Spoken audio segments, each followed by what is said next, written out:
Bagas, Anton, dan Rian. Tiga mahasiswa ini hanya ingin bermalam di base camp Mapala kampus. Tapi entah kenapa, ada sosok dari dunia lain coba menyapa mereka.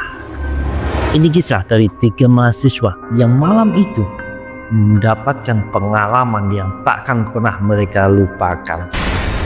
Tapi sebelum masuk ceritanya, jangan lupa tekan tombol subscribe-nya. Kalau sudah, mari kita mulai ceritanya. Tiga mahasiswa Mapala, Rian, Bagas, dan Anton, memutuskan untuk menginap di kantor Mapala kampus. Malam itu terasa seperti malam-malam biasanya. Ruangan sederhana dipenuhi peralatan mendaki, foto-foto ekspedisi yang menempel di dinding, serta beberapa sleeping bag yang sudah digelar di lantai. Hari ini capek banget, ujar Rian sambil merenggangkan tubuh. Namanya juga persiapan pendakian. Besok kita baru istirahat panjang di puncak, saut Bagas melemparkan tasnya ke sudut ruangan. Anton yang sedari tadi sibuk dengan ponselnya akhirnya ikut merebahkan diri. Udah tidur aja, besok pagi kita masih harus beresin logistik. Ruangan sunyi, hanya suara kipas angin tua yang berputar pelan. Mereka mulai terlelap ketika terdengar suara sendok beradu dengan gelas dari arah meja dekat dispenser. Suara itu berulang pelan, seolah seseorang sedang mengaduk kopi. Rian membuka matanya, mengerutkan kening. Siapa yang bikin kopi? Bisiknya. Anton ikut terbangun. Bukannya kita bertiga aja di sini? Mata mereka tertuju ke sudut ruangan. Di sana berdiri seseorang yang membelakangi mereka. Sosok itu mengenakan jaket hitam kusam. Kepalanya sedikit tertunduk, tangannya sibuk mengaduk sesuatu dalam gelas.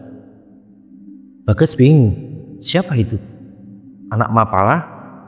Tidak ada yang menjawab. Rian yang paling berani akhirnya coba untuk menegur. Bro, siapa lu?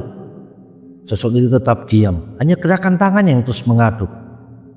Merasa ada yang tidak beres, Rian berdiri perlahan mendekat dengan hati-hati. Bro, saat ia hampir menyentuh bau sosok itu tiba-tiba berhenti mengaduk. Dengan gerakan lambat, ia mulai menoleh. Anton langsung mundur beberapa langkah, jantungnya seperti berhenti berdetak. Bagas dan Rian yang melihat ekspresi Anton ikut membelalak saat sosok itu kini berbalik sepenuhnya. Wajahnya rata, tidak ada mata, hidung, atau mulut. Hanya kulit putih pucat yang halus seperti topeng tanpa ekspresi. Tak menunggu lebih lama, ketiganya langsung berhamburan keluar ruangan, melupakan semua barang yang mereka bawa. Rian, Bagas, dan Anton berdiri terengah-engah di halaman kampus, menatap kantor Mapala yang masih menyala lampunya dari kejauhan. Napas mereka masih memburu setelah lari terbirit-birit dari dalam ruangan. Mereka saling berpandangan, coba cari penjelasan yang masuk akal, tapi tidak ada yang bisa menjelaskan apa yang baru saja mereka lihat. Sialan, itu tadi apaan? Tanya Bagas dengan suara bergetar. Anton menggeleng. Kita semua lihat hal yang sama kan? Itu bukan manusia. Rian menelan ludah, berusaha mengendalikan ketakutannya.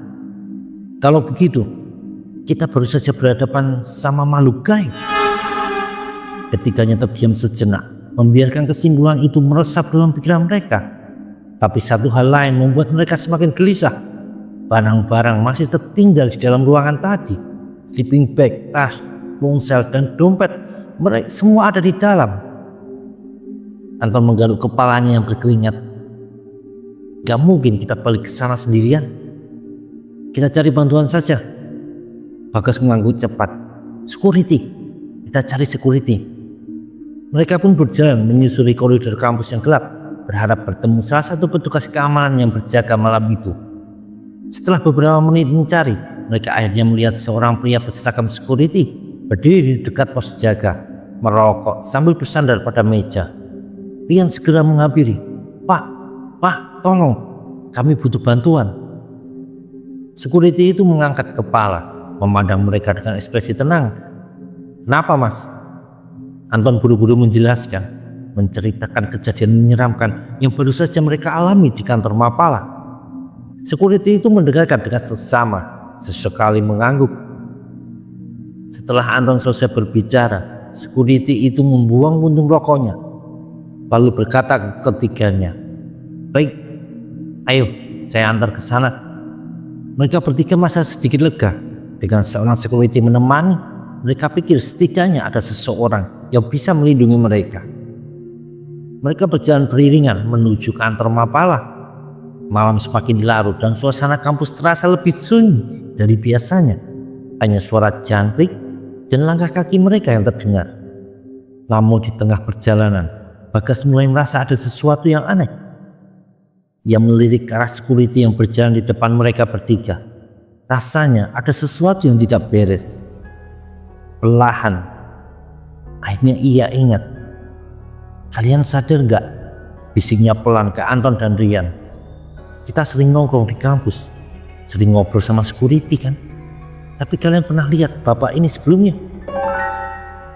Anton dan Rian langsung saling pandang. Memang benar, mereka sudah bertahun-tahun aktif di Mapala dan akrab dengan semua petugas keamanan kampus. Tapi wajah pria yang berjalan di depan mereka ini benar-benar asing. Jantung Bagas mulai berdegup kencang. Ia menelan ludah, coba tetap tenang. Tiba-tiba security itu berhenti berjalan. Dengan suara menggema, ia bertanya, "Kalian sudah tahu ya?" Lalu dengan gerakan lambat, security itu mulai menoleh. Kepalanya bergerak perlahan, terlalu lambat, terlalu kaku. Dan saat wajahnya akhirnya terlihat jelas dalam cahaya remang-remang, muka itu rata. Tidak ada mata, hidung atau mulut, sama seperti sosok di dalam kantor Mapala tadi. Dada Rian, Anton dan Bagas terasa seperti dihantam palu. Tidak ada waktu untuk berpikir. Mereka langsung berteriak dan berlari sekuat tenaga, meninggalkan sosok security itu di belakang. Dari kejauhan mereka mendengar suara tawa pelan seperti bergema di dalam kepala mereka bertiga. Rian, Bagas dan Anton berlari sekuat tenaga. Napas mereka tersengal, dada terasa seperti hendak meledak. Tapi mereka tidak berani berhenti. Mereka hanya ingin satu hal, keluar dari kampus ini. Namun semakin jauh mereka berlari, semakin aneh perasaan yang mereka rasakan. Bagas melirik ke kanan kiri, matanya menyipit dalam kebingungan. "Sebentar, kok kita masih di sini?" Anton juga menyadarinya. Mereka bertiga sudah kuliah di kampus tersebut selama 4 tahun, hafal setiap sudut dan jalan. Seharusnya gerbang utama ada di ujung lorong ini, tapi mereka malah berputar-putar melewati jalan yang sama berulang kali. "Tidak mungkin, seharusnya kita sudah sampai di gerbang," ujar Rian. Suaranya mulai terbata-bata. Mereka berhenti, terengah-engah di bawah lampu jalan yang redup. Tapi di kejauhan mereka melihat sesuatu yang membuat jantung mereka mencelos. Sosok memakai seragam security maju dengan langkah tenang, berjalan mendekati mereka dengan perlahan. Tanpa pikir panjang mereka berbalik dan terus berlari. Sampai akhirnya mereka melihat sebuah pintu terbuka. Pintu ke dalam salah satu ruang kelas. Tanpa berpikir panjang, mereka masuk ke dalam. Ruangan itu penuh dengan mahasiswa. Suasana di dalam benar-benar seperti kelas yang sedang berlangsung. Ada seorang dosen berdiri di depan whiteboard, menulis sesuatu dengan spidol. Sementara mahasiswa-mahasiswa lain duduk tertunduk mencatat dengan serius. Ketiganya terdiam di ambang pintu, saling berpandangan dengan kebingungan. "Ini beneran kelas?" bisik Anton. "Aku nggak tahu. Mungkin kelas malam," kata Bagas cepat. Mereka buru-buru masuk dan duduk di bangku kosong di tengah kelas. Suasana jadi canggung. Dosen di depan berhenti menulis, perlahan menoleh ke arah mereka. Begitu juga seluruh mahasiswa di dalam kelas itu. Tidak ada satupun yang bicara. Rian menelan ludah dan berusaha tersenyum canggung. "Maaf Pak, kami telat masuk kelas." Tidak ada respon. Mahasiswa-mahasiswa itu hanya menatap mereka tanpa ekspresi. Mereka tidak berpikir kalau itu aneh. Mereka hanya melirik keluar jendela mencari sosok security tadi. Untungnya tidak terlihat siapa-siapa di luar. Anton menghela napas lega. Kayaknya kita aman. Namun ketika ketiganya mulai merasa sedikit tenang, sesuatu yang lebih mengerikan terjadi. Mereka menyadari sesuatu. Ruangan ini terlalu hening. Tidak ada suara kertas bergeser, tidak ada suara batu kecil, tidak ada suara kursi berdejit, hanya keheningan mutlak. Dosen di depan terus menulis di papan tulis tanpa bersuara. Para mahasiswa tetap tertunduk mencatat di buku mereka tanpa suara. Rian, Bagas, dan Anton saling berpandangan. Rasa takut mulai merayap kembali. Lalu, tanpa peringatan, semua orang berhenti bergerak. Tangan mereka yang tadi mencatat kini terdiam di atas kertas. Dosen di depan berhenti menulis. Udara di dalam kelas terasa semakin dingin. Ketiganya menatap sekeliling dengan napas tertahan. Kemudian dengan perlahan para mahasiswa itu mulai mengangkat kepala mereka. Wajah mereka kosong. Kulit hitam mengelupas, daging terbakar seperti habis dipanggang, dan api kecil yang masih berkedip-kedip di pakaian-pakaian mereka. Mata para mahasiswa itu berlubang hitam pekat. Mulut mereka terkatup rapat seperti arang yang retak.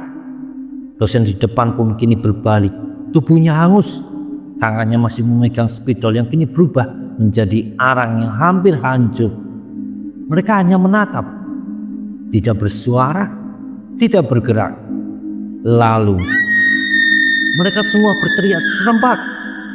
Suaranya terdengar seperti jeritan manusia yang terbakar hidup-hidup. Rian, Anton, dan Bagas tidak bisa menahan diri lagi. Mereka menjerit histeris dan berlari keluar ruangan secepat mungkin. Pintu kelas terhempas terbuka. Mereka melesat keluar tanpa menoleh ke belakang. Tiga mahasiswa itu terus berlari hingga tiba di area parkiran kampus. Napas mereka tersengal, dada terasa sesak, dan kaki terasa lemas. Mereka berjongkok di pojokan, coba menenangkan diri. Ketiganya saling pandang, masih berusaha mencerna apa yang baru saja terjadi. Semua ini tidak masuk akal. Mereka hanya ingin bermalam di ruang mapala, tapi kini seakan terjebak di dunia lain yang penuh teror.